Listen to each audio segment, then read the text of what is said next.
നമ്മുടെ infection prevention കൺട്രോളുമായിട്ട് ബന്ധപ്പെട്ട് ഏറ്റവും പ്രധാനം നമുക്ക് NABH കിട്ടുമ്പോൾ ഇതിൻ്റെ ഡോക്യുമെൻറ്റേഷൻ തന്നെയാണ്. ഡിജിറ്റൽ ഡോക്യുമെൻറ്റേഷൻ മതി, എല്ലാത്തിനും പേപ്പർ പ്രിപ്പയർ ചെയ്യണമെന്നില്ല. ആ ഡോക്യുമെൻറ്റേഷൻ വളരെ ഇമ്പോർട്ടൻ്റ് ആയിട്ട് ഉള്ളതും എന്നാൽ നമ്മൾ പലപ്പോഴും ഇഗ്നോർ ചെയ്യുന്ന ഒരു ഏരിയയാണ് നമ്മുടെ ഹൗസ് കീപ്പിംഗ് പ്രൊസീജിയേഴ്സ്. നമ്മുടെ ഹോസ്പിറ്റലിൻ്റെ എൻറ്റയർ ഹൗസ് കീപ്പിംഗ് ഏരിയാസ്, അതിപ്പോൾ വാർഡാകാം, OT ആകാം, ടോയ്ലറ്റ്സ് ആകാം, കോറിഡോർസ് ആകാം, ഏത് ഏരിയയാണോ അതിനെല്ലാം കൃത്യമായി സെപ്പറേറ്റ് ആയിട്ടുള്ള ഹൗസ് കീപ്പിംഗ് പ്രൊസീജിയർ ഡോക്യുമെൻറ്റേഷൻ നമ്മുടെ കയ്യിലുണ്ടാവണം.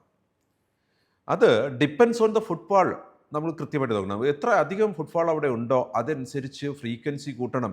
ക്ലിനിക്കലി ഇമ്പോർട്ടൻസ് നോക്കണം. OTയിലേക്കും ലാബ് ഇൻവെസ്റ്റിഗേഷൻ, സാമ്പിൾ കളക്ഷൻ ഏരിയകളിലും മറ്റുമൊക്കെ വളരെ ഫ്രീക്വൻ്റ് ആയിട്ട് നമുക്ക് ക്ലീനിങ് നടത്തേണ്ട ആവശ്യമുണ്ട്.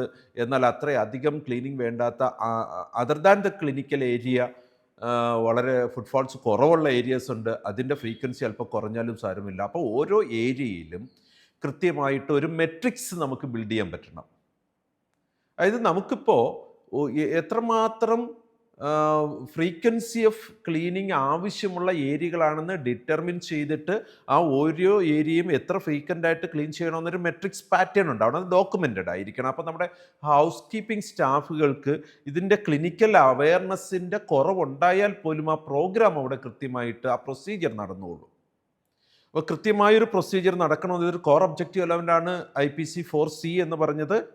The organisation adhere to housekeeping procedures വളരെ നിർബന്ധ ബുദ്ധിയോടുകൂടി നടപ്പിലാക്കണം. അത് ഡോക്യുമെൻറ്റഡ് ആയിട്ടുള്ള ഒരു നമുക്കതിന് CDC ഗൈഡ് ലൈൻസ് ഉണ്ട്.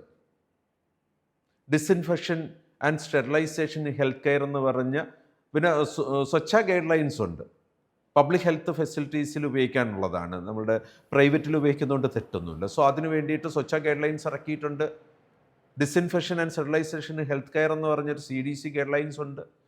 ഇതിനെ ഡിപ്പെൻഡ് ചെയ്തുകൊണ്ട് നമ്മുടെ ഹോസ്പിറ്റലിന് കൃത്യമായൊരു housekeeping procedure guidelines documented ആയിരിക്കണം. ആ ഡോക്യുമെൻ്റ് അനുസരിച്ച് തന്നെയാണ് നമ്മളുടെ ഇൻഫെക്ഷൻ പ്രിവെൻഷൻ കൺട്രോൾ ടീം നമ്മുടെ ഹൗസ് കീപ്പിംഗ് ഡിപ്പാർട്ട്മെൻറ്റ് വർക്ക് ചെയ്യുന്നതെന്ന് ഉറപ്പ് വരുത്തണം.